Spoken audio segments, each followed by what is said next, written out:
Our guest this morning is Paula Cole Jones. If you don't already know who she is, let me give you a little introduction. Paula Cole Jones is the founder of Adore, a dialogue on race and ethnicity. She is a former president of DRUM, Diverse, Revolutionary, Unitarian, Universalist, Multicultural Ministries. She's an independent consultant who specializes in multicultural competencies and institutional change. She has served in our denomination as congregational life consultant in the Central East region. She is also a lifelong member of All Souls Unitarian Church in Washington, D.C., and she is the co-author and one of the leaders of our effort around introducing an eighth principle into Unitarian Universalism. Currently, 46 congregations in our movement, along with the UU Ministry for the Earth and a couple of state action networks, have signed on already in support of this principle. Paula Cole Jones says she expects that by the end of this year, that number will have doubled, with so many congregations in discussion who have already set a date for a vote, as we have, for May or June of this year. Paula Cole Jones and I talked a couple of times, and the last time was a taped conversation of 90 fabulous minutes, where we talked about a range of issues and questions around this idea of the eighth principle that's being proposed. The conversation ranged from why, in addition to our existing 7 principles, why this one now, how it might change our communities, what work it is asking of us individually as Unitarian Universalists to do, what work it is asking us to do in our congregations. We talked about the word accountability and accountable and what that means for us in this work. I have chosen a 20-minute excerpt from the conversation. We'll dive in when we are in the process, the tail end of a conversation around that accountability piece. But it loops through theology and our vision for Unitarian Universalism, how we think all of this work will change us. So, I welcome you into the middle of a wonderful conversation of a topic we are deep in discussion about. I welcome you into a conversation with Paula Cole Jones and me. More of it is available online if you want to listen to more of where this time took us. Here we go.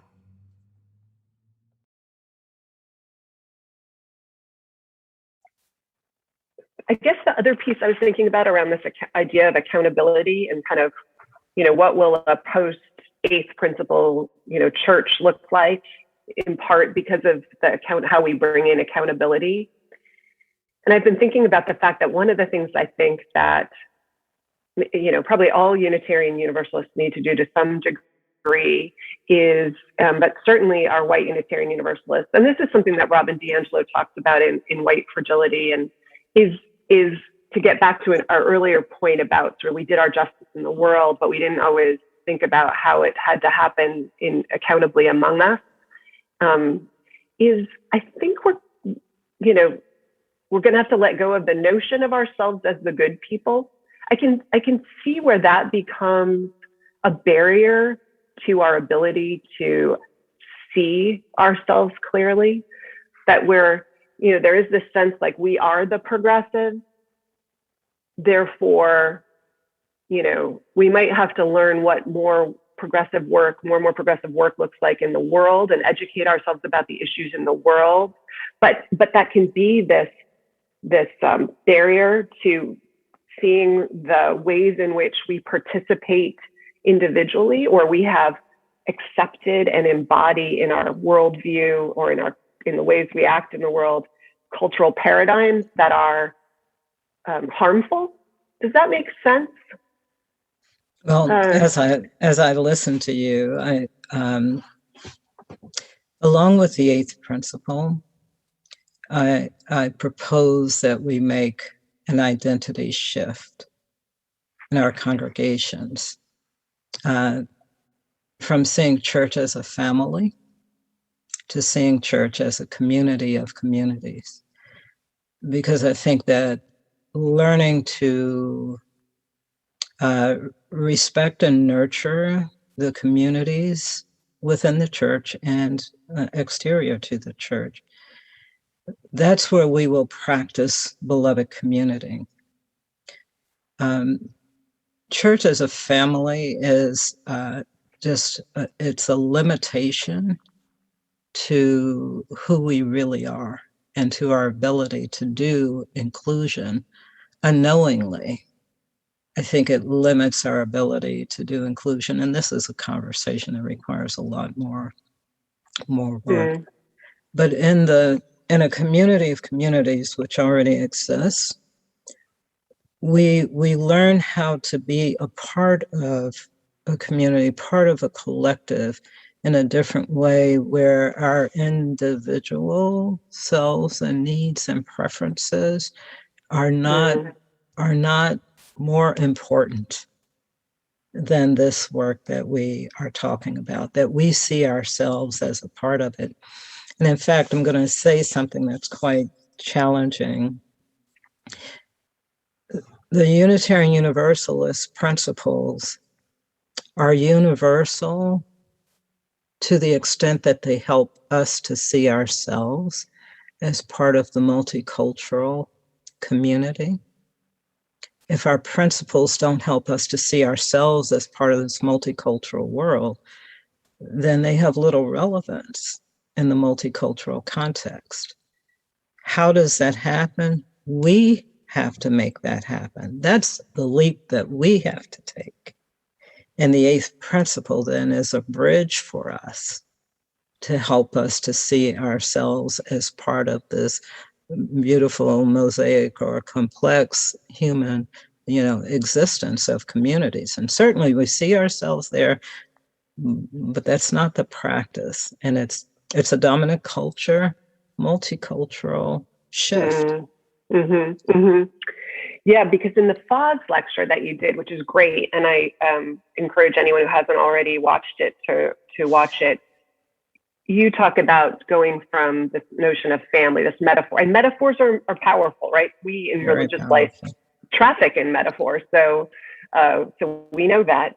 And the idea of moving from this metaphor of family to this metaphor of a community of communities is useful, because families have culture and rules, and everybody learns the rules of the family, and you can challenge them a little, but what it means to be family is to kind of agree to be bound by this culture. What Christmas looks like in our house is this, or what Kwanzaa looks like in our house is this, and when we go on vacations it looks like this, and this is the way we have fights in our family. And I think what I hear you saying in the community of communities is to recognize that what it means to be beloved community for us is anybody who wants to be in this religious community and conversation with us, who shares our basic faith and philosophical commitments and agrees to be together, has to acknowledge that the way you do things or see things, the culture of your small group, even within the congregation, there will be these small groups that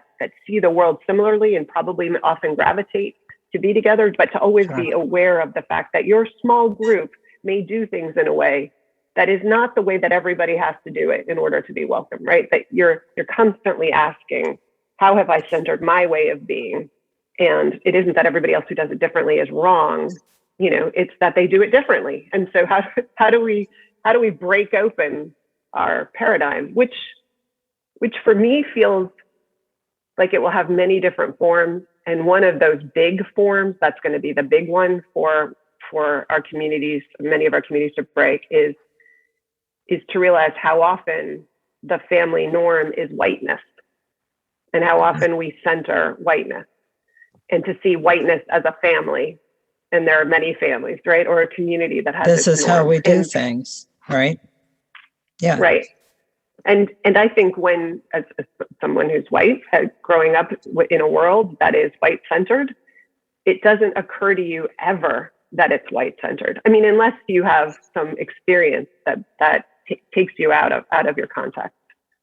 So one of the big ways of doing that is to begin to ask how much being the family of whiteness is not the only family, and to look at how other families I mean, I see that literally in my own family because my husband is Indian and from a particular community in India, and there are many. And so literally I step into his family and it's influenced by a host of different things, Catholicism, the Goan kind of Portuguese influenced heritage and Indian heritage. And so, what I took as the norm of my family is, I think many of us have had this experience to realize that it's not a norm. It's just the way your quirky family thinks. That's right. But it's much harder to do when it's about whiteness, which is so embedded, which I think is what we're asking everybody in our communities to start doing, and which the eighth principle is asking us to do, not directly, but that's key to the work. Yeah, and the practice. So this takes us back to the theological question that we have a respect for pluralism, right? And so what about cultural pluralism, right? That pluralism should apply not just to theology or a person's religious approach, but to who we are. So this is an issue around multi-generationalism, right?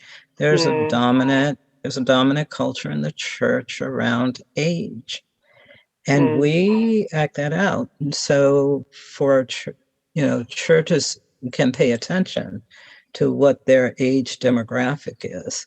And if you don't have a lot of young people, I think our churches should be overflowing with young adults, because what we consider UU values or theology is everyday life for young people. But does the culture fit? Is there a place for young people in Unitarian Universalism culture, or culturally? Are we so skewed towards one age group that younger people can't find their place? The same thing around racial identity, is the dominant culture. We have to keep in mind, families were not really about inclusion. It's very careful selection, very careful. In a community of communities, that changes, right? So you can have a place and support a thriving younger community, or thriving communities of people of color, or people with different religious beliefs, or people with different abilities. It just opens it so much, where that becomes a practice and not an add-on, or not an exception. It becomes the central practice. That's who we are. That's what we're looking out for. I think in terms of communities, also around our interests. There are music communities in churches. I've talked with people who come to churches to be a part of a book group. They were not UUs, and 30 years later, they're still there in the church, still a part of the book group, but still there in the church. So this is going on all the time. And what I'm saying is, let's make that central to who we are. Let's make that our identity. So I say we, Unitarian Universalists, are a community of communities, living our values in the world and working to build the beloved community. That's how I see us, or how I want to see us in the future, right?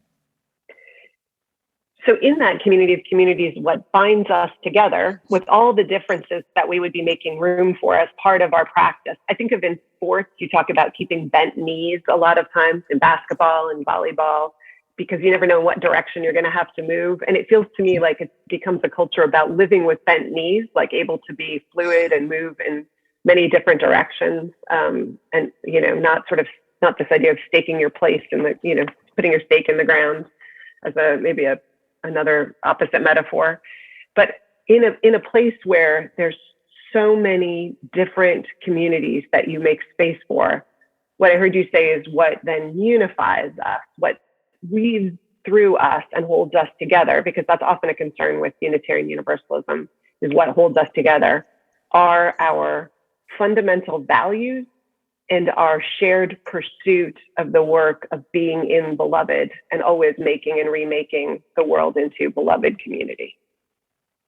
Yes, I think so. But also, and so this is what that might look like in practice, then our ministries become about the care and nurturing of those communities, right?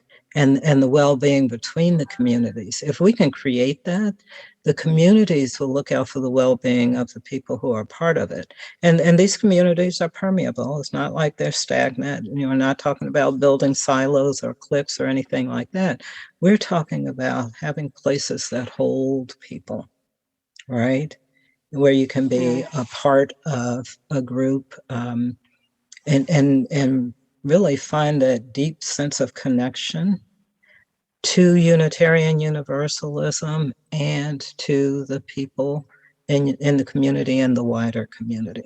So it's a shift from where we have been in the past, where individualism kind of goes without question. We don't lose who we are individually, but we begin to center the practice of supporting communities, our own, and communities that are different from our own, right?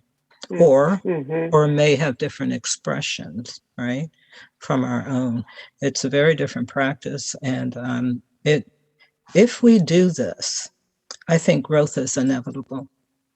I just think it's inevitable. It'll happen.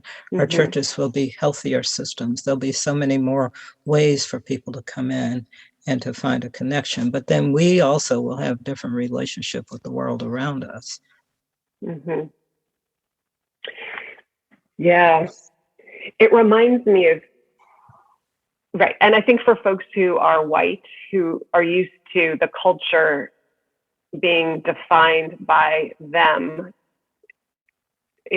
it will be a learning curve to realize that there is not one culture and it is not defined as the thing that you are most comfortable with, or that it has many elements of the thing that you are most comfortable with. But one of the things that I've heard in our conversations, and I really appreciate, I'm a UU Christian, and I used to really be bothered. I still am bothered by people who are out in the world defining what Christianity is. Christianity is this incredible tradition, and even what gets decided, in the Council of Nicaea is decided by a vote, right? Our spiritual ancestors, Origen and Arius, who were controversial and heretical in their beliefs, they were just voted off the island, but they were just as Christian, just as grounded in the early foment of ideas and interpretation of the life of Jesus and the ministry we were called to.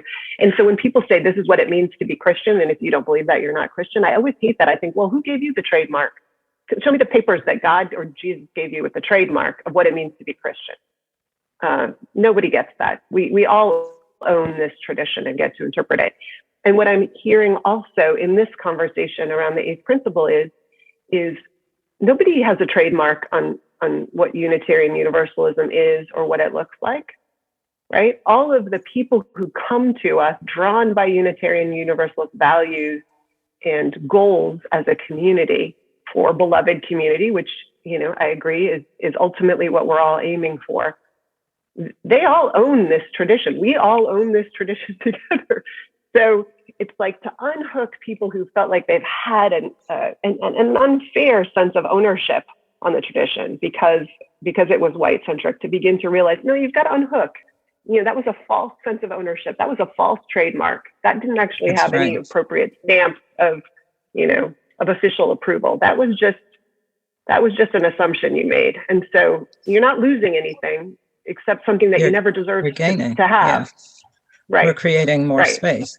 I grew up in a Unitarian Universalist church. We had an African-American senior minister for 23 years. The church was diverse, about 50-50, some say 60-40. That is my UU experience. So it's very different. It's funny when you talked about being voted off the island. I kind of feel that around the vote for the eighth principle. Just the fact that we have to bring it to a vote. Think about that. We should already be it. Just the fact that we're going to vote on it means that, some churches could vote no. What does that mean? Do we get voted off the island, right? Think about that. Well, there again, it's about decentering whiteness, right? To think in the course, to always have in mind as a white person, the course of the conversation, not just what do I think about this principle and do I understand it, and do I think it belongs among the principles and all the conversations that we're having, but at each point that we're having that conversation, we're asking those questions. Are we centering our own white experience, or are we trying to imagine and center the experience of our BIPOC beloveds, right? Because that's part of I think that's part of the most painful parts of the conversations that we're having. It is. And while you say that, let's go back and let me say it was the seventh principle that convinced me our principles are inadequate for what it is we're up to. Is the seventh principle, the respect for the interconnected web of life, of existence, of which we all are a part. For me, for so many years, that's where this was held. And when I talk about multicultural, I mean more than multiracial. I'm talking about all of the groups of people who have been marginalized for many different reasons, right? So the seventh principle, for me, my interpretation, the interconnected web of life of which we all are a part. Now, I have a science background, environmentalist background. I held that one very dear. But when I started moving around the country, working with congregations, and over again, I'm hearing an environmental interpretation, and maybe that's what the original intent was, I don't know, but through my lens, that's where the multicultural human community was held too, as part of that interconnected web of existence. But over and over and over again, I heard the interpretation is like we were not on the island, right? It's like it was environmental. And I say this often, it was a painful realization for me to see that for so many people, that was not where our work around multicultural and inclusion, multiculturalism and inclusion resided.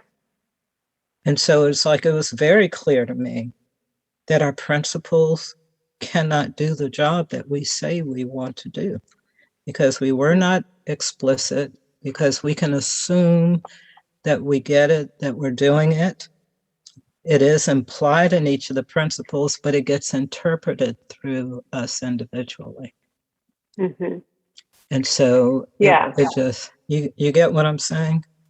Yeah, I mean, I think I can hear the arguments that it's right. That's one of the arguments, that it's implied in the other principles. Of course, there are two things. One is, one of our members said, and I think it's brilliant, is that those principles aren't actually like the boiled down essentials. I thought of them that way, but they're not. And one thing that one member pointed out is that like it says we're committed to democracy. Why is democracy a boiled down component? It's not, but it's just that in the course of writing them, we thought there were certain things we wanted to make explicit because we didn't want to leave them open to interpretation, right? So we have to rethink. I had to rethink the principles and say like, oh, actually, right. Some of these things are not necessarily boiled down principles. They are a stake in the ground, and underlining, putting a word in there so nobody could think that benign dictatorship actually does respect the worth and dignity of all people in the interdependent web and justice. A benign dictator probably could actually represent the vast majority of those things, but we wanted to make sure no one would interpret it that way. We wanted democracy was key to us. So democracy is a word that's in there.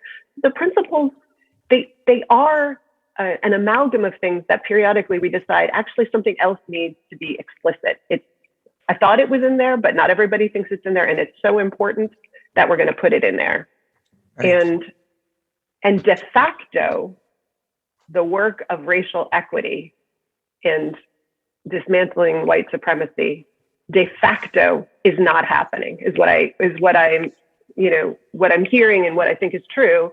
And so this conversation is about, okay, well, if it's not happening, then it isn't in there explicit enough. And it's too important to not have the work get accelerated, right? So, and so how do we shine a spotlight on it? We add it in. So when we say them, when people read them, when they come and they ask, but I thought your principles say that you're committed to beloved community and, the work of diversity, equity, and inclusion and dismantling supremacy, like they will hold us accountable, the new members, right? It's all explicitly in there. The way and we'll hold ourselves accountable. Yeah. Right. And we'll hold ourselves accountable. Right. But there are enough of us in Unitarian Universalism who can see, where we're replicating. old historic norms, cultural norms, that actually become barriers to people being able to have a sense of presence and belonging. Well, thank you for your imagination, a religious imagination about who we might be together. And thank you, for helping to ask us to be accountable to a larger imagination. Yeah. It's always been how we move forward, but it's I want to thank you for being a person who's part of that work right now. So we are certainly having very rich, very complicated, sometimes hard conversations just in talking about what it would mean to vote yes for the eighth principle. And those conversations don't feel like they're just about the eighth principle, right? They're about exactly beginning to unpack this work. And it's clearly going to be generative. It is generative already. So yeah, this is our unfinished business. Yeah. Thank you very much. This is our verb. I want to thank you for your wisdom and your leadership and your embrace of the complexity of the human experience and church life and this whole process of our spiritual maturation. So thank you very much.